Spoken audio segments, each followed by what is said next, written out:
Hello, I'm Tom Harmer, your town manager.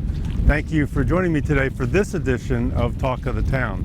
Today I'm here at beautiful Bayfront Park on Longboat Key, and we know Longboat Key is a barrier island surrounded by water. We have golf frontage and we have bay frontage.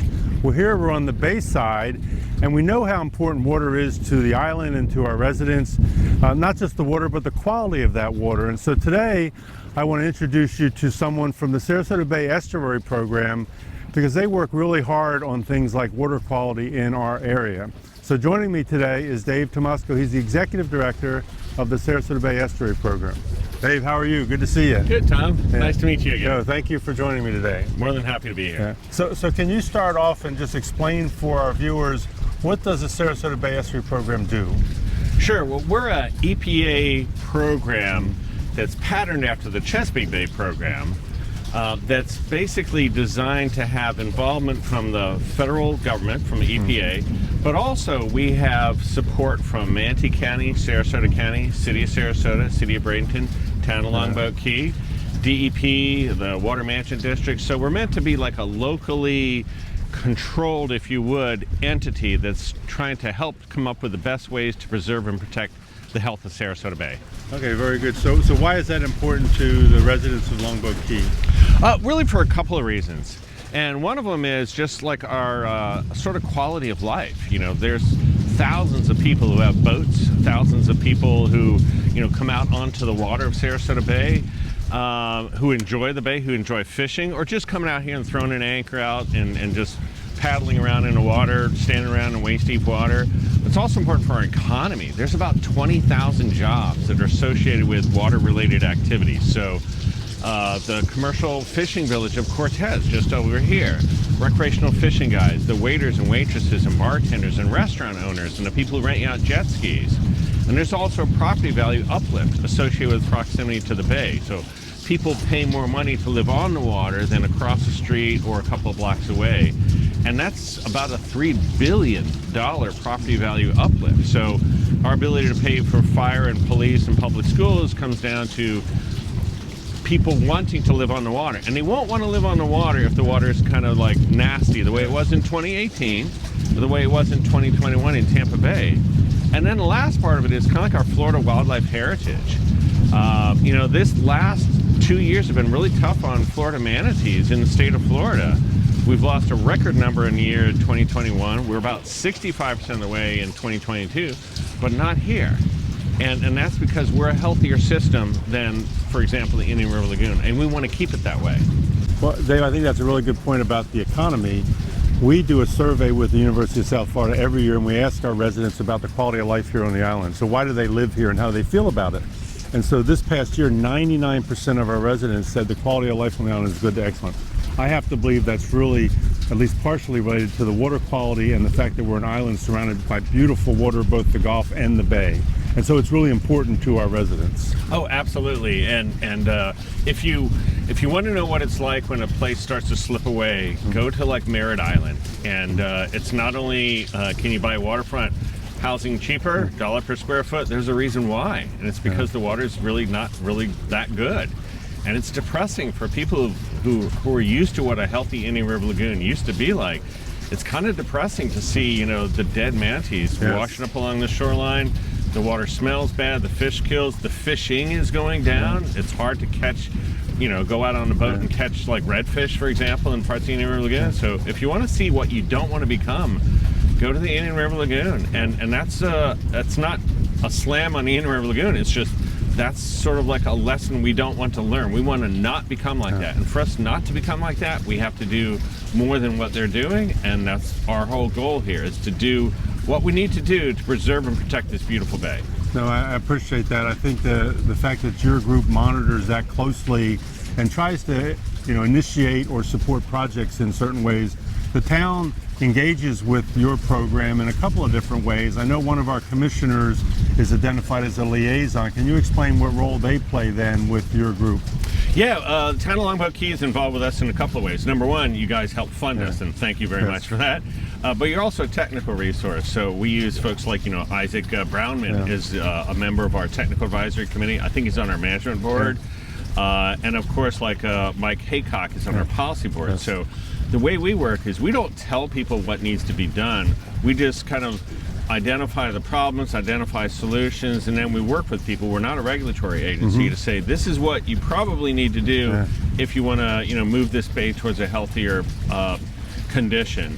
And so our policy board are the ones that, give us the thumbs up or thumbs down on what we plan on doing for the next year. So without the policy board review, we would not have the kind of buy-in that we have to make a recommendation turn into an action. Yeah, I think that's important, the buy-in and then the partnerships with all of the different local governments in the region. So you've partnered with the town before. We've had projects on the island. We have a couple of natural areas, Quick Point Preserve, Durant Park. Can you talk briefly about some of those type of partnerships? Yeah, so the things that we need to do for Sarasota Bay are not just one thing. We have to deal with stormwater, we have to deal with wastewater, we have to deal with habitat issues. And so we've worked with you guys for restoring native features in Durant Park and Quick Point. And we're working right now to do some additional work down in Quick Point. So we've been working with you just like we've been working with the city of Sarasota and Manatee County and Sarasota County on habitat restoration. Because you need more than good water quality, you also need to have the right types of natural features that allow the complexity of animals and plants to be able to persist over time. And we really appreciate those type of long-term projects. And I know we've also talked about potentially a pilot program here at Bayfront Park where we can look at the shoreline here and see if there's some ways to kind of enhance that and try some of the new things that are out there to see how they work. Yeah, we have the vast majority of our shoreline in parts of our bay is concrete, it's seawalls. And they don't provide the habitat of a place with like mangroves and all that. So we're not going to tear out all the seawalls, but can we make them a better type of habitat? Are there kind of things that we can hang off the end of a seawall to make it a little bit, to get more filter feeders, to get more oysters to attach, to get more of a fish habitat there? And there's things we can do underneath docks. So we're a big promoter of what's called the Vertical Oyster Garden program, which is we're working with local restaurants, 8 local restaurants, to collect their shells and their oyster shells and then take them to a site in Manatee County and let them kind of process, if you would, so that we can then have volunteers who drill holes in them and then we hang strings of oysters underneath docks like we can do right here. No, and we aired a session a few months ago where we highlighted the placement of some of those oyster gardens in Durant Park on one of our docks there. And so we think that's a great idea and we're glad we can participate. Oh, they're really good because they do a couple of things. They provide habitat, but also oysters preferentially settle on other oysters themselves. So like if you hang like a bunch of dead oyster shells underneath your dock, it's going to attract oyster spat, which is the young stages, and they're going to grow up to be new oysters. So I've hung out dozens of these things just in the community dock where I live. And now they're big and fat, and they've got a bunch of oysters growing on them, and they got other things, and there's crabs and shrimp and fish hiding in them. So they're a really neat thing, and they don't cost any money. You can get them for free, and they don't require a permit. You can reach out to us, and we'll get you in contact with a place to get vertical oyster gardens to hang out underneath your dock.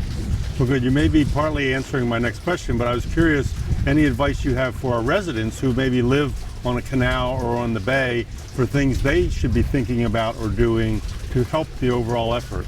Yeah, sure. There's an awful lot of things that the general public can do, and they kind of deal with like reducing your nutrient footprint, if you would. So if you've got, if you mow your own lawn, don't blow your grass clippings out into the street and have them wash down into the storm drain. Certainly don't blow your grass clippings out into the canal. If you got a lawn service, make sure they don't do that. Make sure they're not blowing grass clippings into storm drain. Pick up after your dog. Dogs produce a lot of bacteria and a lot of pollution can come from that. And you can get sick from coming into contact with water that's been, kind of contaminated with dog feces. But there's other things you can do. Like if you've got gutters, take the downspouts and don't aim it towards your driveway. You can go to a hardware store and get these things that actually allow you to move that stormwater runoff away from your driveway into your grass. It's called Reroute the Spout. Okay. And so you can visit our website, and we have all sorts of things that an individual can do. You can also volunteer.